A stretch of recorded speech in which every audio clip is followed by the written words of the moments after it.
so from next to kan tran chawle thei don an ya lo bum he ya e karma sala lama te tu pui tak tak mangin rongbo tu ten pathian tu an ron sei to kang te ha kan hlok pui tho ko be se ya sai na po ei tuna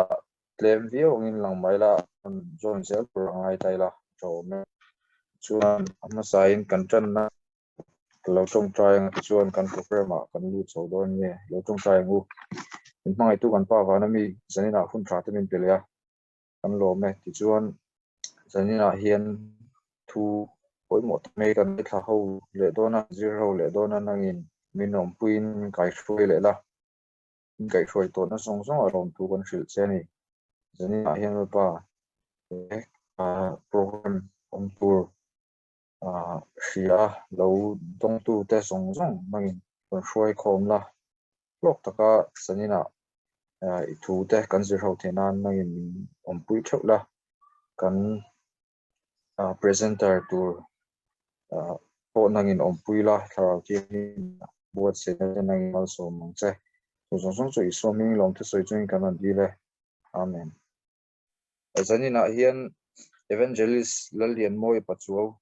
in iso Krista local lena kan ti nai theyang ti tu pui mangin hunaron nei don ania triat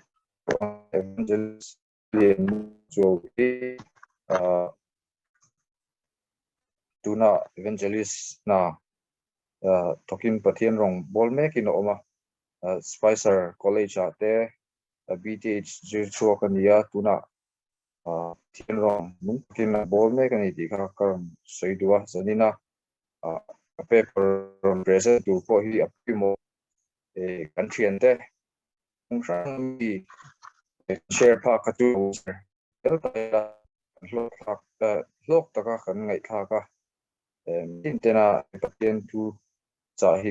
kan dona lok pui chau the na turin som le du box chen ye tuna chuan presenter kan lo so manga a hun na hena kan hla ne mole in zavain Yesu Krista mingin chibai kan buk vek chewa ama sain thu ma hruai kan han nei ma sak photanga mizo apologia bul tumin hetiang ang hun poimo tak mai program poimo tak mai han tuang chuaka hetiang ang ngai to na seng tu te chunga ama sain lom thu kan han soya hetiang ang hun hi om don ani ti Andrew hianin Mizo Theological Forum khanin aron posa chumi kan chiar chuanin kangai to na thilaron luta keini chu hetiang anga telve chi po kan ni lo ni hi ti na ru kha kai ma khanaron lu ngala achan chu hei keini chu mithiam kan ni lova ke ma ni vei zong soya puang chuak pop thin atul le ziak ve mai thin kan nia maro chu kan ve ema wanga zia ka soi thin mai kan nia kan thiam wang ni lova chu tiang kar chuanin keini telve na tura ka lo da lo reng maya amaro chu hei kan naw kan thian pa ni bok tluanga hianin min ron biam min ron phone ani chuanin lo tel framte an tia min ron ngen ngol ve khop maya ka ti chin lowang tin kalau nara maro chu min lo ngen ngol em wangin ni emole veizong de po kan nei ve lom chu ti ang pon chona te po chu na that chu tin kalau pomta in sit rotak chungin ka pom na chan ber chu amizo abikin mizo te hianin hun nung chung changa kan ngai dan kan thil thir dan kan va approach dan ani chu hi follow fellow de lakhi hian ka hreveya chumi wang chuan helai mun po he chu ting ang pon chon rem chang ani nge ring chuan in hian kan han pom ta in real ruwa trong try ne na min lo he kan present tur kan presentation tur he min lo deal pui turin kan han som chuwa ngai thatu zong pen lok pui na dom tak mai kan char reu theina turin milo tong try pui turin kan han som mol chewani isunin atop lampanga discussion hunte an le dona hengte po hi rom han thiam riawin ka ria discussion hi zona le chana group anga hianin akal de lekin ka ria malama te po hanin i discussion ania kan soi honga katiang tura khanin katiang turang khan ril rute lo da ila athange izuanin hei kan malama present lo pe to pu pasol theng le pulian te pasol thang lian te an te thakop maya mar chu ke hi zoom hi ka laptop kan download dona alo ri to lo to ka download thei der lo maya powerpoint fel tak nen hanti kan tum dewa maro chu zoom aga laptop zoom ka download thei tlat lo mai ni zana te po andrew nen kan han be don zaka master ka download thei lo ti hin phone atang hianin presentation kan ron ti dona powerpoint te po phone atang hin ka siama ka mail ero alang don lo wa ni zana ram hun ko khana thu soi na hun kan ya zoom kal tlang bokin chu ta zonin an ron comment chu email alang lova i athu ziak po chiar har khop mai nang ma haron lang jok lo ro antia chu tiangan tia wang zonin ka presentation powerpoint ka siam po chu mang lovin ka mail langin thu ka soi chun som ta ma se zanin a hen presentation ka powerpoint manga hanti ve ram ka du box sia min lo thre thiam ka phone atanga ka siam vek hi taron mang dona ka mail lang don lova tin phone ni awangin aziak te pot le min te mai thema se thalai de uvek tan nia kan chiar thei turin lo in adjust ta mai la zoom dian na du le lo zoom mai la kan lo chiar thei na turin ti kha thuma kan ron soi duwa chuanin phone atangin hianin powerpoint kan ron siam don ani ti chuan ato pa che ka mail ron lang le to don ani chu host khanin hey share thei tur hianin min ron ti saksela ava thave he ka share ka ti thei tlat lo kholom lo to ke ti khan aron lang theiam thầy ole hianin ka topic tur chu zanina kan presentation na kan topic tur chu isu local len hi kan ti hnai theiam tinia hemian i rol hianin isu local len hi kan ti khot lai theiam ti po kha ain akal kop tlat wangin khami chungchang po kha kan ron soi tel dona ti chuanin zanina hun mang tu hi evan lalian moi pachuo kani ama sain kan hun te kan chun zom zel main tong try na kan nei lukange min manga min an kol tu kan pa tu tak van ro pui mi zanin hi i hunania khongai takin zanina kan hun man hona hian nang kan zinga lo cheng la ke helai hun mang tu po tharawi min han thuam la ngai thatu ten an hriat thiam zong taka soi chuat thiam theina turin nangin min om puin min chen chil la tin ngai thatu layak loin khom zong te po an thin lunga i thu dong song turin khong itaka mi lo bol sei sak turin kan ngen bok che ani e khol thil te nia engkim bu thil hi boi vek the ni amaro chu tiang ang athen lo na turin nangin min ven him sakla i ro puinan chu engkim hi ani theina turin i su mingin an ron dile amen ole hey har satna umte atang hinin bul kan han tran chawanga advantage chung ko zinga mitam tak te hian ngai dan lang sar tak mai kan neya chu i suwa local lena akhot lai na chan chu van tir ko pathum thu cha kan puan chak tok lo wangle kan nun ala thiang nim hri lo awanga i su hi lo la kal lo nia ngai dan hi alar hle ani hetiak ngai dan an siam na chan chu lng hoi thu ziak be chanin ani tlang puya hengai dan hi lak vong vak ani chuan sual tel lova taksa ti fam kim tum dalama akal vak thaya fam kim na nunin hunga nung chang fam kim na chungchang na tu zan lama te kanjir chhawanga angai nom don hle ni tin kan thil tin isu hi a ko thaina ko thalo thei ni anga rin dan a om thei boka herin dan hi rin dan hlom tak le kal sual pui ol tak ani thei don tlak mai ni heti ngai dan hi ko khran chunga e kong tam tak in kwa a sewa a om meka chu chu tuna boina kan nei mek ani chun zanina hay kan presentation ni tum hay phone atang chonin azia khi chiar de hal de lek mai thaya masala zoom taila a chiar mai thai dona zanina kan tum ber tur chu tun tuma kan presentation ni tum ber chu I suwa local le na kan ti hla in kan ti hlai thayem ti chung changa bible le abikin lng hudi thuziak ngun taka zira min zir chuatir antum tak mu chua thutluk na him thayang ber kan siam thaina na in ko mu hi zanina kan tum ber tur chu ani ngai dan sa kan nei ni chuan khatiang khak tum na I ngai dan kha dik lo I ngai dan kha dik han ti tlang rok na tur ni lovin I thutluk na him tak rin dan him tak kan siam thaina tura kong in ko mu na chu turani ti kha zanina kan tum ber tur chu ani donani ichuanin kan zir dan tur tlang pui hi han en hole thok ela he topic hi mizo jinga chuanin la soi tam lutuk ni lo ma sala hi namdang kan ti sak kan ronda dewa namdang ho jinga ero chuanin soi tam ani to fuwa an thuziak chiar tur sang po a thlu ani tuma hian lng hoitin I suwa local lena chungchang a soidan kan thur bing dona mithiam dang te thu soile a trobul ti ang rengvel he tiang rin dan hi ekhoi atang eron chua ti ang rengvel khachu tun tuma hi chuanin kan da thri dona he presentation hi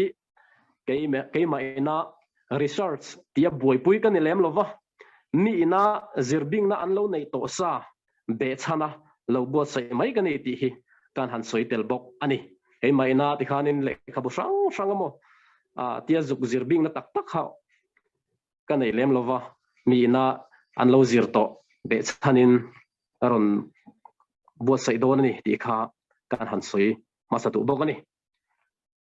chuanin hetiang henin a chunga kan presentation kalphung outline hian kan ron siam thoka a khu honna nianga I so hian a local hun ki tlaim I so local hun hi ruat fel vekani toem I so local ena chu engting nge kan hriat thiam ta kang ti le atlang kom na hemi point panga mang hianin zanin hun kan mang ho don ani ale hei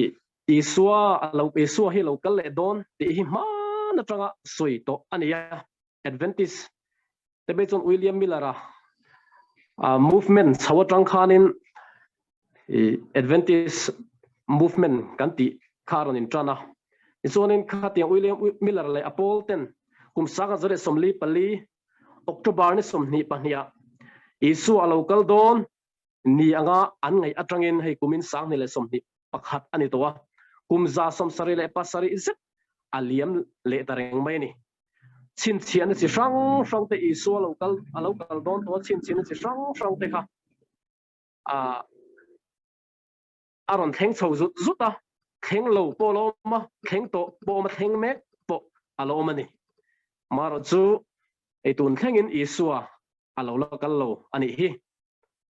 khovel mun sang ring tu te zinga isua local nga lel na hi atla niam vetel tel nien alanga ko fan tam tak po a thi thuap mai ni he ko fan tam tak thi thuap to mai kai har le tum hianin rongbol tu ring tu te ko fan te kan boi em maya mi tam takin isua local le na thutsa manga kai har le kan tum me kani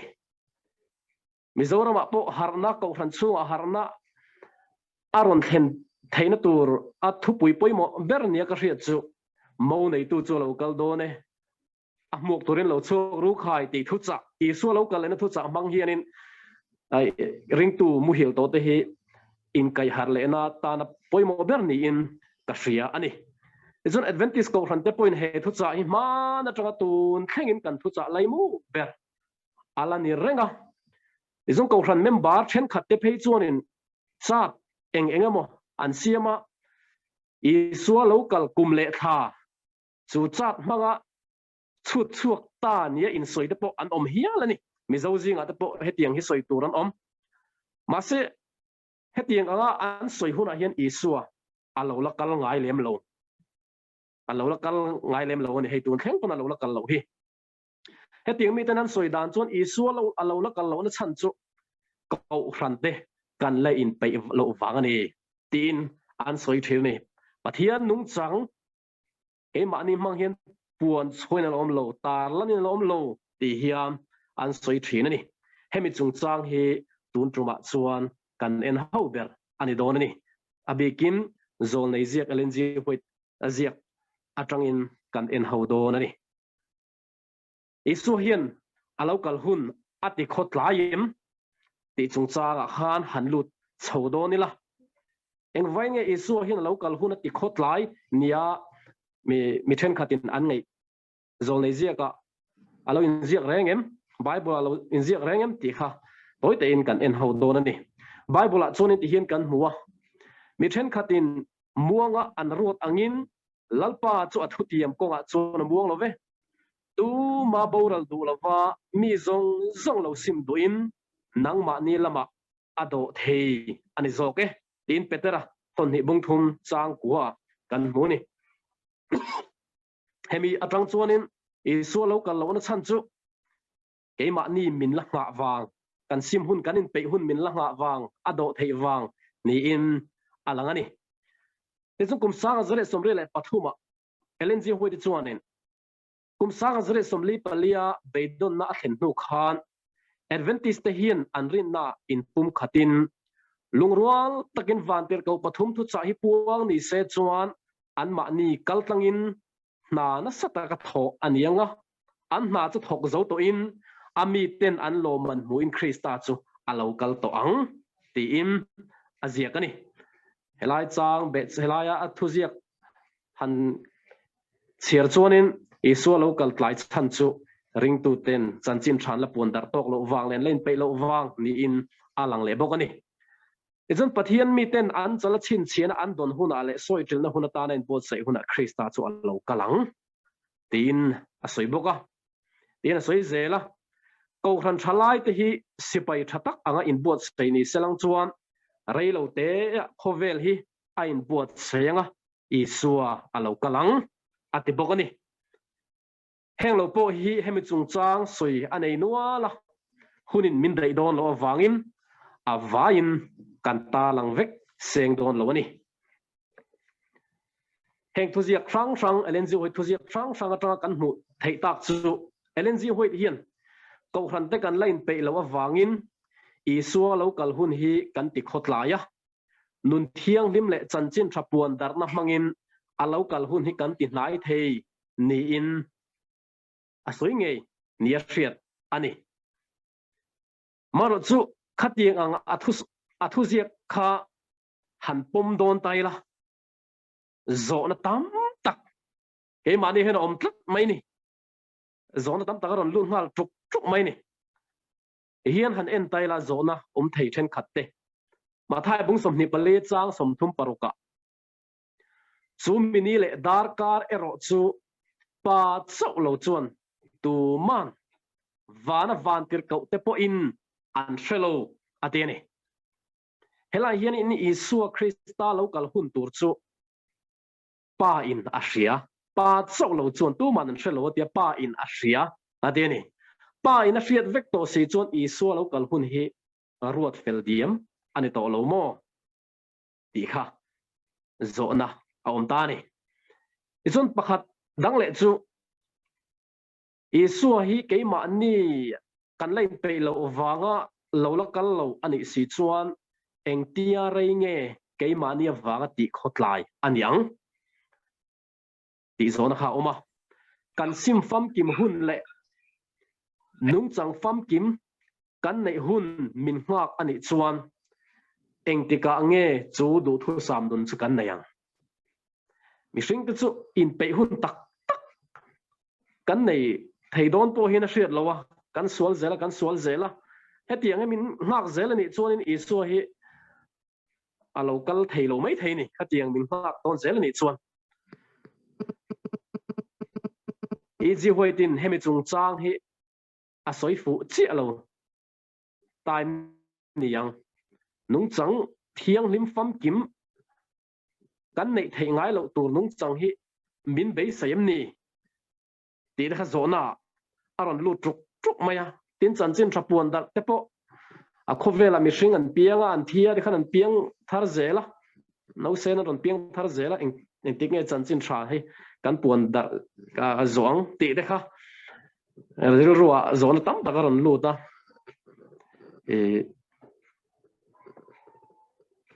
hianin lo en ta zelela heng zona zong chang tur chuan LNG hoi thuziak ngun le zola kan in angaya sir kil khat so atranga kan en chuan LNG hoi hian isu lo kal le nei kan ti khot line kan ti ma thei atinge mai ma se chu asoi ni lova sir le lampo kan en tel ve ngaya isu lo kal tlai chung chang hi soi pho ma se asoi war berle asoi tam ber chu isu lo kal nei tho nei to zia hi ani ti kan thria poi mo khop mai he man zan kan helai kan hun man mang masaber tu pasor theng khane liberal theology chung chang an soya khane experience normal tuk experience ngai poi mo lutuk ka experience phot lo chuam tiang chi ka experience tlata hi tiang chi kha liberal theology kal phung ni khan ron soya experience kha nearing to the chuanin experience nei hi thalu tu ni ma sala kha tiang lama kal nat lu tu kha a fu lo thu kha aron soya easy way jiak boy tu tiang che chu nia a sir kil khat lampang han kal nat pui lu tu hi kal sual na in tran na bul alo ni ve reng thei maya so van hemi chung chang a po hianin a hei LNG hoi tu chuna soilom ke ma ni nung chang fam kim na mang le chan chin thapon dar na wang isolo kal le nei kan ti hnai theya chu tiang kan ti tok lo wang chon kan ti khot lai lom atia lom kan ti ni chon ye ati chia mai ma sela khat tiang ang ringot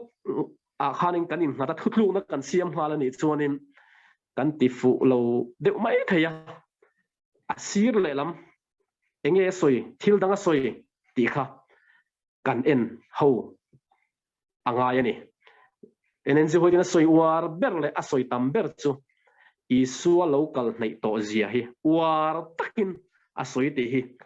kan thria thiam apoi moni chuzon tichuna dot lea kal le taila isua local hun hi ruat fel vek ani to em ti chung chang hi lo en hole taila a thange engtim nge LNG hoi tin alo soi le ti kha kan en le doni asir le lam kan en le don ani kum saka zare somre le pariata khan LNG hoi chuan isu hi a local tlai angin langma se ani na taka chuan ani lo ke mani kan do theilowa in la na chu khotlai angin langma se atlai don lo alo theng ngei don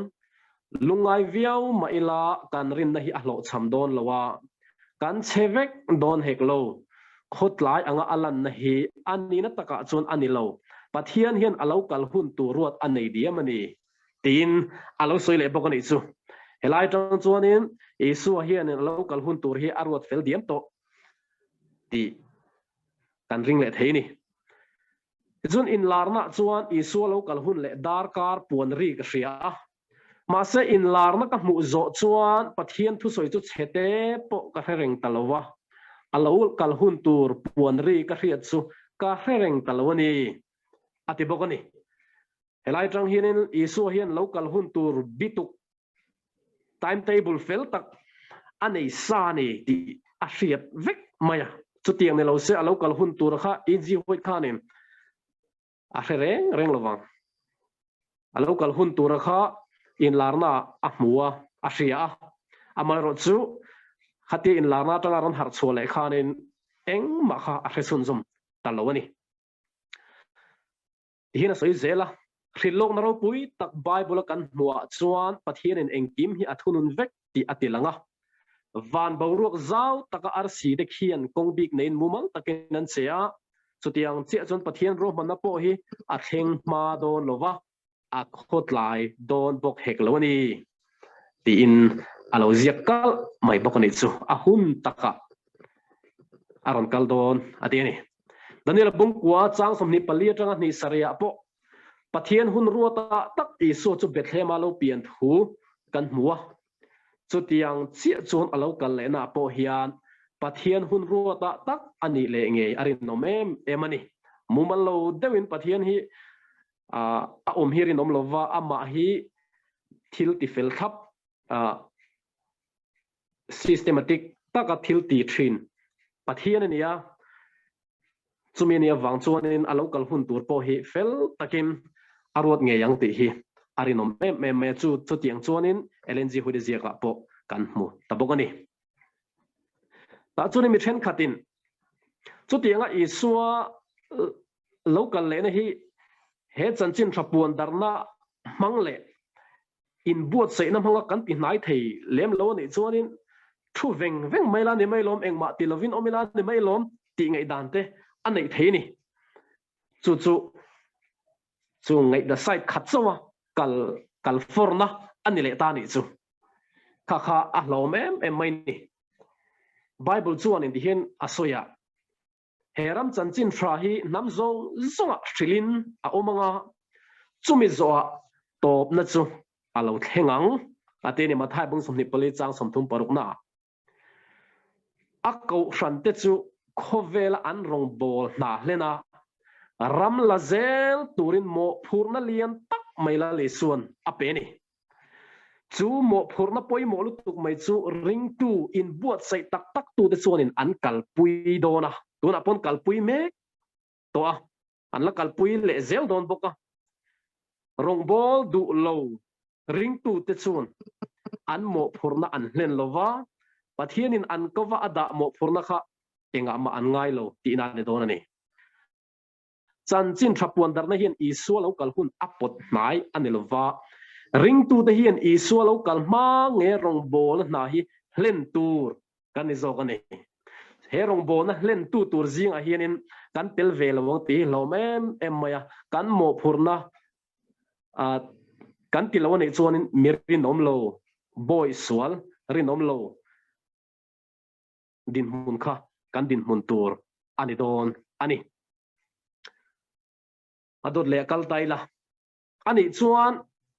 isua local le na chu engtin nge kan thriat thiam ta ka heta ama isua local le na kan ti khotlai kan ti hnai tina soiboka heta isua local le na chu ruat fel vek ani to ruat fel vek ani engkim fel takena hun taka aron thleng don ani atile boxia engtin nge kan thriat thiam ta kang in lo zir ho taila le zelina bible mi ni sina kan ron share chota kha han en chiang taila better panina bungthum chang kuana khan mi then khatin muanga an ro tangin lalpa chu athutiam konga chuan amuang lo pe ai kan kom thanga hianin motor kong puiania motor truck liana ron tlana a beng cheng te mai theya atlan liam trepe mi then khatin muanga an ruat angin lalpa chu athutiam konga chuna muang love tu ma boral du lova mi zong lo sim du in nangma ni lama ado thei ani zoke ati helai bible chang kan en chuan isua lo la kal lo chan chu ke ba ni kan sima du wang ni he ma ni lama ado theya kan sim hun nga kan ni tiat hutluk na han siam mai kha a ol em mai ni ma sele hian zir chiang taila han en chiang taila he hian aron soi tumber chu isua local le na nui so tu nui zat tu tekha veteran azil hauna chumi pa ring tu te afui na ani ti kan mu thiam theya abung ti lama tang han chiarin bung ni na khanin zol nei der le zirti tu der chung chang asoya bung thum na Isu lo kalena thutiam mangin athamun ani ring tu de kha thamun ta nei chu izon chang lina bung thum chang lina khan lo entai la hun hununga chuan a lo kalena thutiam chu khoya nge tian nui so tu ten la chuakang an ti chhota tun a po aron chuak chhota zel ani then khat chu isu lo kalena chung chang tui pui reng lo muang em mai thamuang ve em mai tam tak an omani ichon chang riat na han en thatai la lalpa ngai chon ni khadik kum sang khat angani ya kum sang khat po ni khat angani aran ti chhota om zia taka chonin mishing te hun ruat hi lalpa hun ruat ani velo mishing te time table ang hi pathian time table ani velo mishing te chonin atlai alokal lovang alovakal harve tin rak ma sela pathian chuan in time table khana nei mishing time table ang kha ani lo ati na angani chu helai na ron soi tu chu isu hi athutiam konga amuang lova akhot lai heklo ahun takaron kaldona muanga alan ne hi keima ni lama ado theizia ta lan na ania mitin te tan sim na hun thato min te vek ani he ahun min tek chung hian mitin te hian in sim du tak chun sim na hun thato kan nei vek chu pathian do theizia ron lan na ani zogani ti na alo ni ta nei chu hei hi asoi tum tak ni in alang zoka khalai zol nei dele zilti tu derte an han nena pathian chu thutiam konga arinom zia war taka asoi tum na ni in a hriat ani le LNG hoide khanin kum sanga zure somre le pathuma khan isu lo kal lena kan tikhot lai ichuanin chanchin thapon dar ni selang chon alokal toang kan ti ma thei ti zogin asoya sanga zure somre pareta khan kan tikhot lai lo atile boxia enge omzian yang LNG hi amma le ma hi ein kalami niang eng tin nge hi kan hriat thiam ta kang ti kha apoi mo em maya in en hodon tiang atoi theyang ber soi don chuan thil lo thleng tur thumun kha thlir dan pahni a om ti na ne isu lo kal le na hun thil thumun kha thlir dan pahni a om ti na ne ya thanem ngai na tak atrang chuan kan ti tur kan ti tok lo wangin isu lo kal le na hi kan ti khot lai ni na langa kan in pe lo in pe se kan dua chanchin thapun dar kan veya masala kan veyangin na kal chak silo isu ha ange khat yang veilu to wangin isu lo kal na khat khot lai niangin alangani amar zo pathian rom man na pathian thirna tang ve thor chon eng ma kha khot lai na kha om ve chong lem lova mi hring ta thirna tang chu khot lai angin lang ma sela kan do thei lo lu ta te a kan hna le lu tuk lu ta te mo engem mo buena hi kiang to sela kan ti lu ta te mo engem mo ru ke mani thirna adon thenga azir khanin khot lai niang khanin alanga ma sela pathian rom man na tang chonin eng ma khot lai na kha a om chuang lem lo ni in alangani LNG hoi hianin ring tu ma sa te ang tho khan isu lo kal le na hi theng mai tura angai ni an lai ring tu kum sabi pakhat na hun lai ring tu de po khan isu lo kal le na khan hun lai lo theng mai tura an ngaya khatiang se khan LNG hoi di po khanin isu lo kal le na khan lo theng mai tura angai ni kum sanga zare somre le pareta po khanin hiana zia nge kan nena voi tam tak mu tir kan angin pathian van tir ko te chuan mi hring te nena huna toy to ti thu cha hi an soi ni he thu cha puan chu ani tira kan lo rin dan ain isu lo kal hun hi alo thleng har ti thu dik ania kan chandam tu hi kan be sei nai ang ain aron lang harani ma se hemi wang hian pathian chu adota ti na nim ateu lo mai pathian thutiam le avo khana thu te kan om dan zirani ti kan reng turani atiani chu isu lo kal le na kha angak le em mai lo theng mai tura angai ni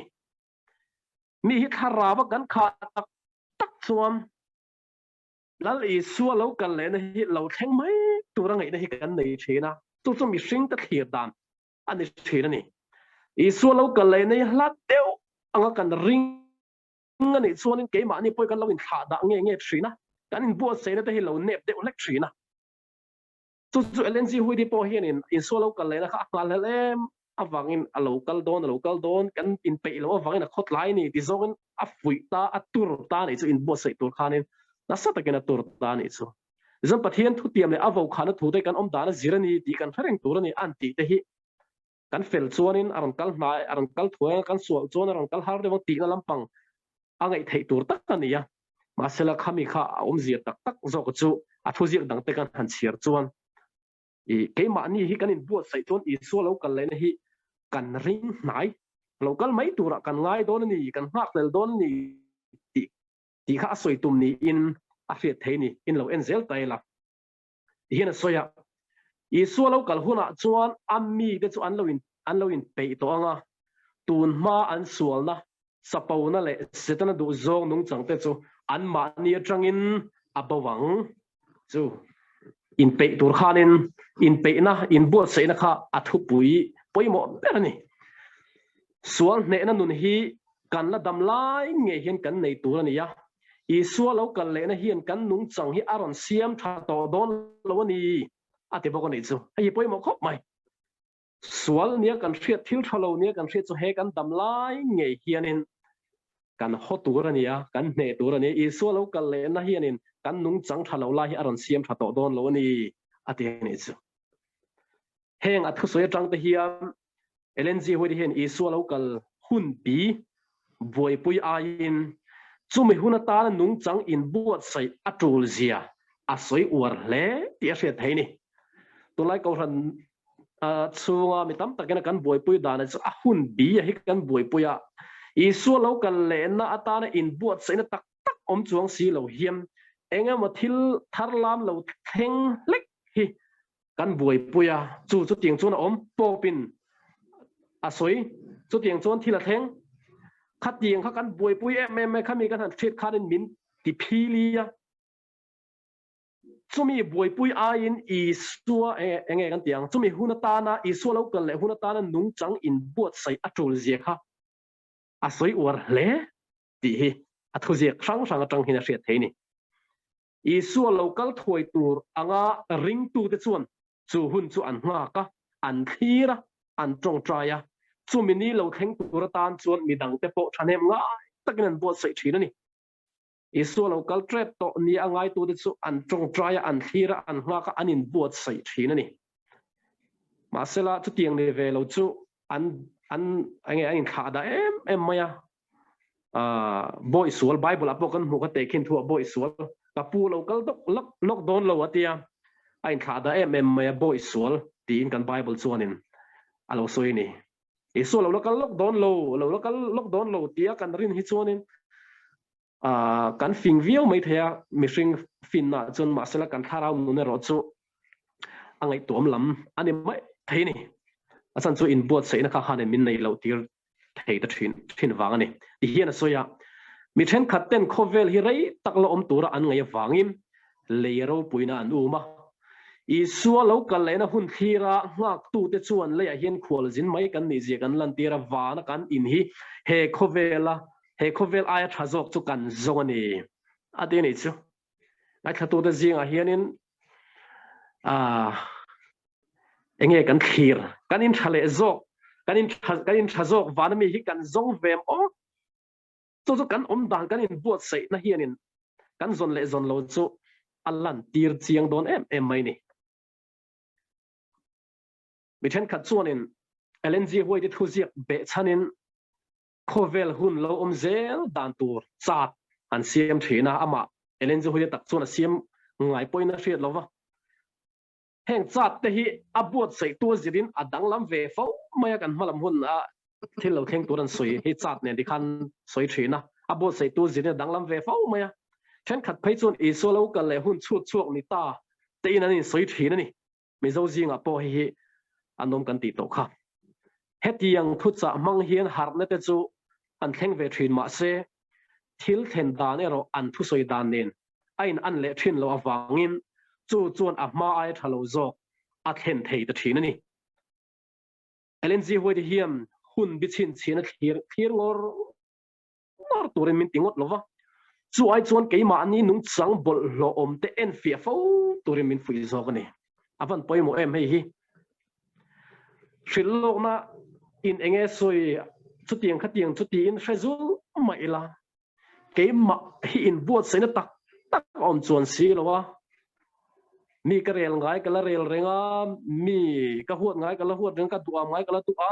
renga ne chuan in om ziam lo khakal LNG hoi di hianin angai pui mo zo kan kha kamo chu ai chun ke mani nung chang bol te in fi fo turin min fui zo ani ti hian soya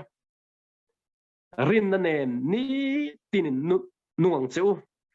buai na hun le chumi hun lo theng tura tan in rel ru ti ha in ti buai du su fia na nung bera ka ding tlang thailo mayang a ti in ngai tu buai reng su itun hunatan zel inunga naktuk hi ita alani ri lo voinatan nangma nun in nela voinatan trong trai nun neila voinatan pathin in mala som che ani ti ring ro thim na le rin le na in he zel ani chon pathian du dan in om ti na ania ti chon nangma hol vel tu tan mal som na ini ang ti in alo soi ni chu kan malam hunatan akading tlang lo mayang a fiana huna hiam kan nung chang ala fam kim si lo nung chang fam kim na chon tu zana topic tur ani ya kha chu kan soi thui lo wanga kan nung chang ala fam kim si lo wa tin buai reng su itun hun zel tan in nak tu khi tala ni ri lo voina tan nang ma nun in ne la voina tan trong trai nun nei la voina tan pathin mal som che ni ti ring ro tin min lo fui ni chu so wangin he ngatang rongot to hianin elaya kan malam huna thil lo theng tur chutiang khatiang chu ni ti boi pui lu tuk boi pui lo tur ti an 11 boi pui bera nei lovin keima ani hi he top na hun isu lo kal hun ta hin kein bot sem ti hi LNG hoi tin ngai poi mo bera nei ti kha kan hriat angai ni ison ring tu te hian sol tel lo fam kim na kan nei thengem ti hi he po hi paso sang puyan fia takin aran soi dona naktuk zana hi chu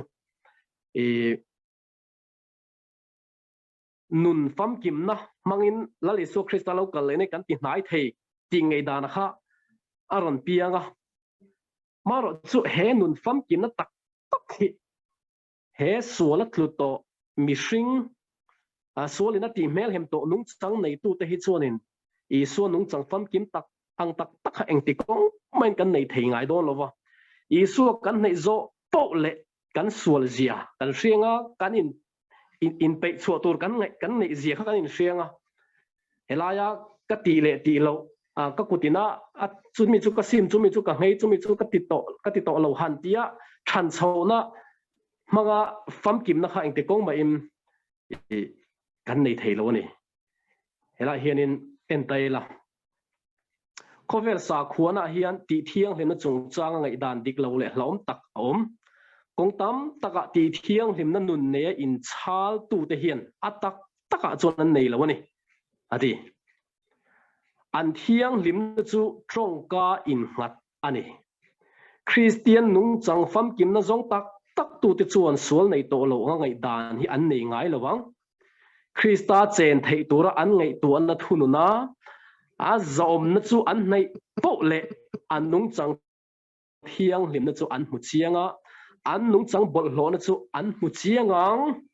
ati ni haran soi chiang ko mai sual nei to lo I so nung chang ang tak kha chu eng te kong ma eng kan thangai don lo I so kan nei zo po le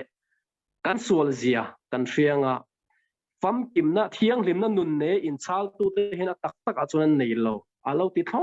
mai ni Krista kan ba mo zia hela hianin aron lang chiang khop mai soi thwe cha ko ma sela kan topic ani chi lo vai khalam pang ha chu kan kal thui lowang ole atop lo khai khom don taila tlang kom na chuan pathianin atok to ati ma churin omle taima takin arong bol na hi kan thok turania he chanchin thapuan darna le sual sim na nung chang nei hi I sualo kalni le darkar ain LNG hoi hian asoi war zo kani kanin kha da em awanga I sualo kal hun hi son hlat hei anelova chung in thla da te chu thang ok angin alo kal na chuan anang thut don ani chuti rualin kan be vak awanga alo kal hun son nai chi ni in alang lo boka alo kal hun chu a hun taka ani dona kan be se ain alo kal tlai emo alo kal ma emo po ni se chumi ma chu huna top trap to ti ring chungin rin om le tei matakin chanchen thapuan tar na hi kan thok tur ania eng te ka nge alo kalang ti zo na chu zo na dik lo ania alo kal le ni tan ke in pe to em ti hi zo na dik le mitin te kanin zo na tur zok chu ani ti kha e zanina kan zir ho thei chu ni sela a thange pathianin kan thu zirte kan thu soite kan zatan malmin som sak theu ro se amen nên là lom thu kan soi ani zenina kun iron mang lotling thea thuang tak main pathian kai hroi na zara technical problem te kan nei lawa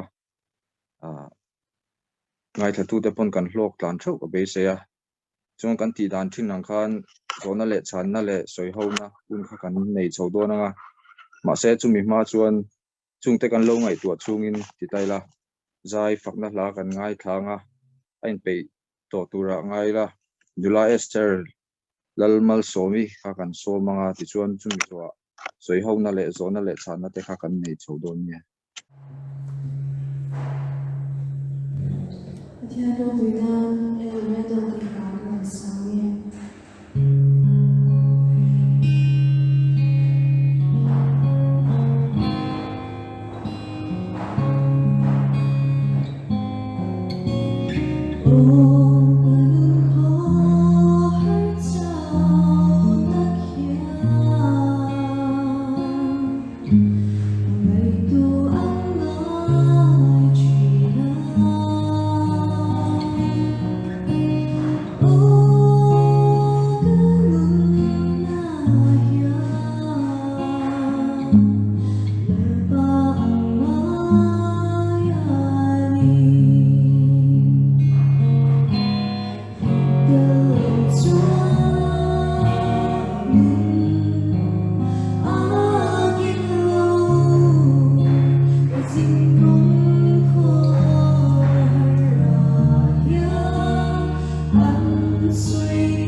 ole pathian fakna tập mê rồi hàn tu nula seri chunga om tu kan se masain moya chunga lom le mai presentation chatak min pe a lo ne ya kan loma iron soi kha interesting hom ben ka shia elen boy ti chung chang khai ron focus de ubera thil boy thak ta kanya hi mana chang to nge debate lo zun to nia khoya po hian kalela advantage wala chuan mitam tak hian kan rong bol than chu iswa local kan ha thela kan rong bol na chaka kan pura kan rong bol na te kan ti that chuan iswa local kan ti thai thei ni hi ti hian pulpita chang te pon soyan pho ni kaka elen boy ti chang te po kan iron soyan kan lom ta helai hi karon zo du chu e ne thaya bung som hi pali a kan iron soya ram chan chen trai nam dong song shia turin khovel pumpuya shil ani anga chumi zo a chuan top na chu lo theng don ani ti khania he mi tam tak chuan ram chan chen trai hi khovel puma shil ani zo nuwa iswa top na lo theng don si chuan kan shil bat chuan iswa lo kalang ti nan mission motivation nan kan an tang thin ni no kan how to te ponania ang lawan ron enge seminar ten ron mai na mo thu ten soina hian hemi chang hi la in tuna hian kan tho wat ta ngai ni tu hemi sonaria kan chua hun to ni heram chan chin chai mun kil khora an shiat lo na kan kala kan ba shilangai ni kan ti chin ta kha mission motivation tak khan ni ta ni ma se tu nai presentation na sang khan hei hi kan he tiang hian ni lo ni ti khan ni ron ti ta ani si chuan ang tinge he tiang hi motivation na kan man si lo chuan enge kan mission motivation ni ta ang pathian local kan ti thei si lo chuan lo bol ve vak po enge chulna a khuna chuan na ron kal don tho sia enge kha chulna niang ti kha question om the kha min chan sak tem ole an tha khop mai kha zona poimo tak mai nia soi ho tu tan po tha khop mai an kena midang te point e khami aron soina enga tang khanin soi tu tha tak mai point tha tak mai te po kan nei na rin oma nakina ten toite kan soyenga sonin in thlung lovin e kan lo hria thiam dan ha soiliam lemela afu in arena ma hlok thak bokin rin oma ni e helai kha e soi atam me maya inia motivation thatak mai po nia heram chanchin thra hi thil zoni huna tom na hun chu lo thengang tinia chu khovel top huna khovel ala top lo na chan chu chanchin thra kan la puang zo si lova ti kha ani thina amoro chu ne hi an nin ango khanin han la don taila sina kan soi tak han zo na khoison khatam takha aron lut ve chu ti ne chon iso he kan thil ti mang hianin kan ko tha ti na mi ni don kan thil ti le ti lo hianin kongro va su om ve ti na kha zo na om let le thei ta boka khang te po kha soi ho atan khan na thakopin kan han ria anin da ka chun kha kan mo phurna responsibility ni in alanga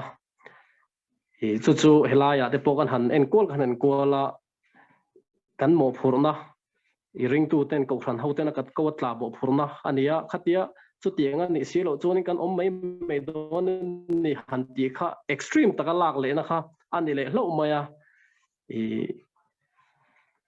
chen khatin mar cha an chiara chen khatin sai lo an chiara khang nat taka khating lam pakan an kal nat pui vakang khanin chu ting ani chuanin om mai la chanchin thapon tar kher ngai leinem han ti mai khathil om the nia aro chu khatinga kan ti ni chuan mo phurna kan kowa pathiani na ada kha kan hlen lowa kan rin om lo kan kawatla kha engma ti kan tum lo mirin om lo ring turin om lo kan ni ti na kha ani le thei dei mai dona chu wangin khami kha chu om mai lampang ni lovin Jesu Krista alo kalma nge ya chanchin tha puang zo tura mo phurna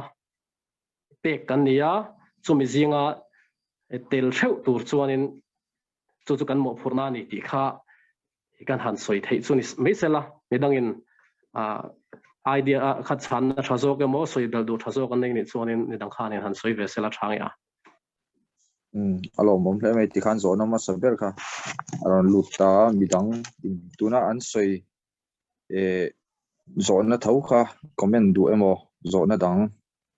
tepo aleng vekanga midang kha ithla shung lawin hun lo hong leila thange video on hiram chelo kan on lo mai anga ya tuna umoya channa angrang deu ron soibel na zona poni chelo wa ema chon karil ro no thilang lo lang kan se du chu kami tuna kan topic thakoping kre zanina topic ron present kha thakoping ka thria he thil hi kan advantage sa hen la re me ke ni po kan no pan lai tang kan thria ta nia nak tu zan mi tur nen hian a in zom thae maya thei se zan ni na hian chun zom hal ni sela that khodop to nen ka thria mar nak tu zan an ngai tha to na nom don leng ka thria ni mi ke ma ni thil ti manga pathian su krista local na hi danglam theinga kan ngai don anga ni chonin abik takin advantage sa chon chu lo zo la chu thil ti hi thil ti manga chandam na kong kan ti dong e khami thil ti ma chuan na hi a thlen na se don em maya ti kan ha so kan soi mi ta sera thil ti ha kan ma chuan pha don ni he kan thil ti manga isu krista lo kal chong chang an thuni na aum don ni chuan so wang chuan khala ya khanin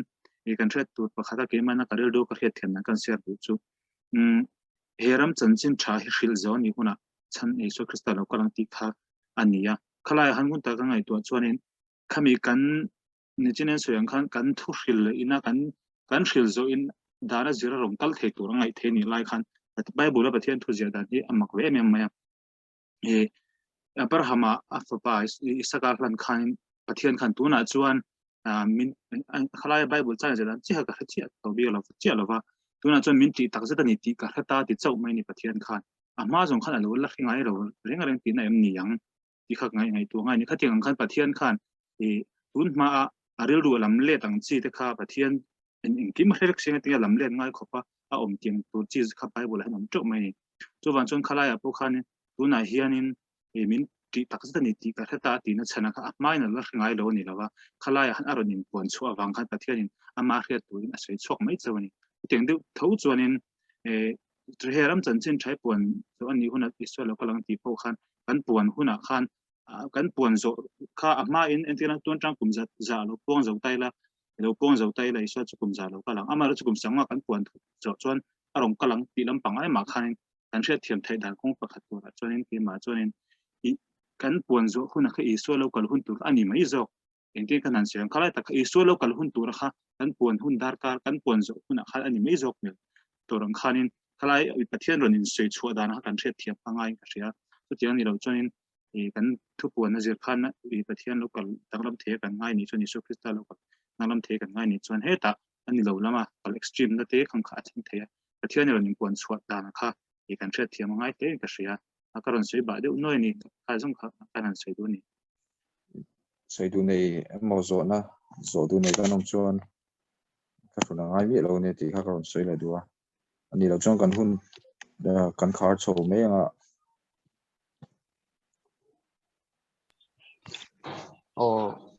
trong company khát lek ole ka thu soi hi afia tura ka ngaya kha janin presentation thakop maya then tam tak khachu katan pot thu thar ani tira solu tuk lawang tuna an soi ta khan soi de velok ka du chu kai mani apo kan ngai to na lo ti thar tu mai mai le ngai to chun zomatan tuna khan kha enga kha ni enga mo khanin brahmate in tu chu mi thiam kan lawa keima thiam ve dan mai maya le ril ruwa kalo tại về tu na kan zira tang lein soi la enga tang ko in Adventist tu na Andrew ron soi ang khan kanin motivate na jo ilo isu lo kal lena ania tin ring tu ma sa song song te pon nia hemi mathaya bung som hi pali chang som pali thua heram chanchin trai nam song song khret tin turin khovel song song a filin omanga chumi zo chon top na churong khengang ti hi a ke chu engaron soi kha abraham terin na pathianin tunga chen mingring tak zet ani ti ka hreta ti nen khan khai khin chi ani ngem o ti te ka ngai tua tin pathian hi khovel chanchin tharong bol na thok tura mo phurna min pe kania hi chu kan ko ang na tak mewa in soita ang khan kan thil ti va chuan na tur nen khan khai khin chi ani thengem o ti ka ngai tua achan chu hi mathai bung som ni pali kan hriat angin Jerusalem chiat tur la khovel to phun tur dual application kan tiang chi khan ya heta hian lali so christian khovel to phun tur thil thleng tur soya hian kan mo phurna sang tak alanga chu kan ngai thak tang khan khovel a chanchin thahi la hrengai lo te wa khila a va extreme lu tukwang ni lovin isu lo kal le na ti nei thena kong pakhat ning ka ria ke ma hu ve dana chuan a hemi chanchin tharong bol na kan tho awanga kan ti ani kan ti wang ani ti kha wa chuan na tu omin ka khet thlat lo ni chu ke ma chuan chanchin tharong bol na kan thok na sa ma chu mi wang ani han ti na tur chan kha omin ka mu ve lo ni chu a chan chu hei pathian kan ko mo phurna a la a ngata kan ti tur nge nge po ni chu ka chan chin tharong bol na kan thonga thai to pin kan thonga ti chuanin i hei lungru tak le tharau thiang lim a khata chan chin tha kan khil chu chumi zo chuan top na lo thleng don na tia hi ke kalau mu ve da mi me chan chin tharong bol nai kan ti zo chuan i suai lo kal thei tura hin ka nga ya ani lo thei mai thei bokatin zol nei si ka tang te pon ni sa chu chin ka thu ma ka ron seng deu khan kan ngai tu na lo nge kan ngai tu na lo seng ve la kan ti la thei ti kha chung ka wa hei kan ti nai thei chu ka wa ti chia chong lo ma ro chu abraham rin na te a thi hemi chanchin tharong bol na kan tho wanga thil ti chuan na lam nen khan wa khai khin chi ning em o ti kha zo na ka nei zo ka ni chu khai khin the ni do nem ni ti kha ka ngai tu na zo ka ni chu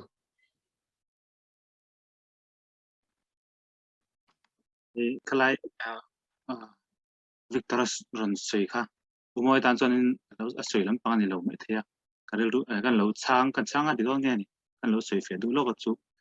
ka khai khin ti lai ta kha ani deuh thowa kan han soi du lai ta ka chu pathianin khalaya ka kheta ati laya ka va soi na chana chu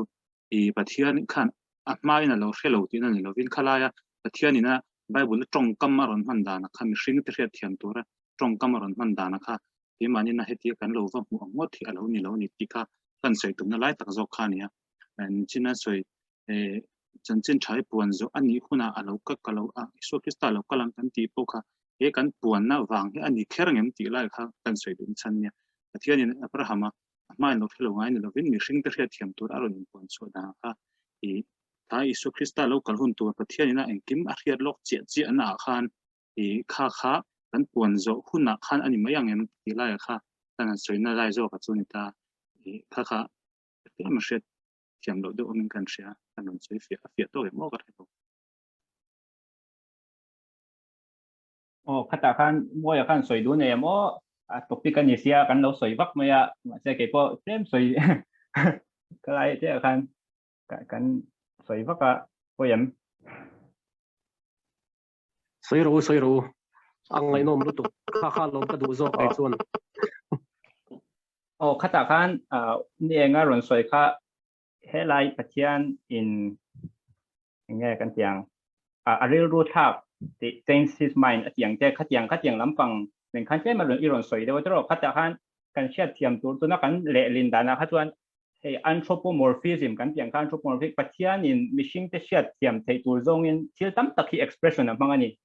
ten ale lama chuan me aril ru thak ti tung changa po khan pathian chu danglam thei lo he does not change the bible chuan ma sap tong chuan a change thei lo ne ma he ta Israel te ne na thu soya a dealing a chuan kain lam lep ti thu kha anei vele tho niถ้าข้ามิชิงเตมิน relate นะเฮียนมินไลจินะอาจงกำมันอังไม่คันคัดอย่างอังเท่าข้าอันนี้เทที่คันอิรอนสวยเดวินกษยาให้ไรมันในท้ายอ่ะพวกคันทำโลกาลุลาสันติชาชิลุลาอินชิลซัวตัวนักสู้เราแข่งอังที่ลำปังเดียวกันข้ามิชิงเตเชียเทียมเทตัวจงอินสวยนี่ที่คัดอย่างลำปังคันนี้เดียวเองสวยดังก็เชียเทียมดันจงก็ครับไม่คันเนี่ยถ้าเฮลายาไม่ชิงเตกันเชียเทียมดันคาเจมินอดังปนใช่ไหมถ้าตะการันสอยดูจูปะเทียนเฮียนเงี้ยปะเทียนเฮียนรวมหันโลกกัน presentation นะพอนกันง่ายถ้ารวมหันโลกอารมณ์กันนัตัว time set ที่อันไหนโดนชิมมันนี่ที่เกิดสุกรินดานั่นเนี่ยจุดอย่าง time set อันไหนชวนไม่ชิงเตเฮียนเองติกงคนเราทีละเองติกงคนเรา react ละคำมีtime set ถ้าอารมณ์เข่งบอลเท่านี้นะว่าคุณไล่ปนอันริงอ่ะโมริงแล้วว่าโมอิสวาคารอนที่เราตุยคารอนเล็ดไหมอ่ะอาคุณนักขันอาคุณเตรียมมาขันถ้าอย่างเช่นขันอิสวาฮิเก็บอันที่กันริงอ่ะโมริงแล้วว่าโมฮิอารอนคาร์ดอนเท่านี้ส่วนขลายเจ้าขันนี่เจ้ากันไงตัวเพย์ส่วนประเทศที่เชื่อเชฟเวกอันนี้ตาที่เราเองกินจุนกันฟิวเจอร์โปเชีย for knowledge กันที่เองกินมาเชียเด็กสี่ส่วนอันนี้ตามส่วน time set อารมณ์การคุณตัวก็เที่ยงที่กินเชียนี่ที่เที่ยงถ้ากันเชียเรื่องจู่กัน delay เท่าเราdelay เท่าเราชิมทันตัวเที่ยงที่กินเชียก็สวยเที่ยงก็เชียเราว่าก็สวยเที่ยงเที่ยเราไม่เท่าข้าแต่ปัจจัยเรามาจัง presentation อัพตัวกันสวยก็เชียปัจจัยเรามาจังส่วนอารมณ์การคุณตัวทักเท่าเราจิตไหนเท่าเราว่าจิตเท่าเรานี่ที่ข้าอารมณ์ผมว่าข้าว่าขั้นมินชิลเดียเทียมว่าขลายอารมณ์สวยสุดข้ากะเราเชียประเทศเรามาจังเลยมิชิงเรามาเขียนขันตีลำพังเดียวเด็กข้าอารมณ์สวยก็เชียขลายเจ้าข้ามิน clarify เทียมโอ้นี่ขลายข้ามิชิงเขียนด่านฮิสุอีสัวเรากันเลยนะมากเลยตักตัวแต่ฮิสุนี่อีสัวเรากันถอยเสียอันที่จะจาร์historyหันเชียร์ไตละหันเอ็นไตละริงตัวมาเงี้ยตีดูดาร์ตัวเขาจงแต่พอหันินอันหาเรื่องเบอร์ตัวอิสุฮัลโหลกัลถอยตัวเสละมารันท่าเต็นเตียขัดยังขันินอันหักเรื่องเอ็มไม่อะสุดยังอันขีร์นะจังส่วนนี้อิสุฮัลโหลกัลไลหันเตียนี่เรากัลล็อกสิเรากัลไลอันตีข้าอันนี้เอเลนจีหุ่ยยังไงพอหันินกันเบสไอน์เรากัลไลนี่ที่ทุกที่กันนี่อันเดียนี่สังเกตสมลีปลีบอลชาวเวลาอันงานเสียข้ากันเชฟก็ข้าอีเวนต์ที่สุกก็จะสวยงามง่ายตัวแล้วว่ามาเซลันเบสไอน์เรากัลไลนี่ทุกที่กันนี่อันเดียขัดยังอันเดียว่าก็ว่าฮันินบัวใส่ตัวริงตัวที่ข้าอันนอร์ว่าก็ที่ฮันินกันลักขดไลน์นั่นชั้นตัวเราแล้วกันเรานั่นชั้นตัวที่ยังขัดยังตัวในกันไลน์ไปเราว่ากันนี่ที่ยังฮันินอาหารเลยลุตุกตรงกำฮันินขัดที่ฮันินรอนเตียอามารู้จู่อามาทุกอย่างเท่าอ่ะดังอ่ะพอประเทศนี้หุ่นเตี้ยมันนี่แต่พออารมณ์ตีเละเท่าอ่ะมิชิงแต่เขียร์ดานเละประเทศเขียร์ดานประเทศขันรวมมันเฟลตัก timetable set สาวกเฮลายกันเทรนนี่จีน่าอันดูรันส่วนเดียวขันเอง timetable มิลเวกันนั่นข้อสาส่วนดานิเอลหุ่นอ่ะเดี๋ยวพอดานิเอลหับตาเดี๋ยวพอ timetable เฟลตักเองขัดยังขันเองรวมมันนารันนี่ไม่อะจู่ป้าจะเป็นอะไรอะแต่ที่ส่วนเราคนตัวละค่ะมิชิงแต่เขียร์ดานเลยประเทศอัตราโรมันน่าอมสักไอ้อันเราอวังขานินทิลค่ะเขียร์ดานจริงอย่างขานินทิลอมไทยไหมนี่ขานินอาเซียตันนี่ที่ขานินเตเสีย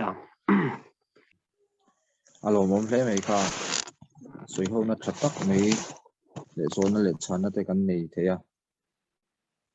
thì kan hun chu kan ti top so mấy tu rangai ta la he topic hin yen soi ta kan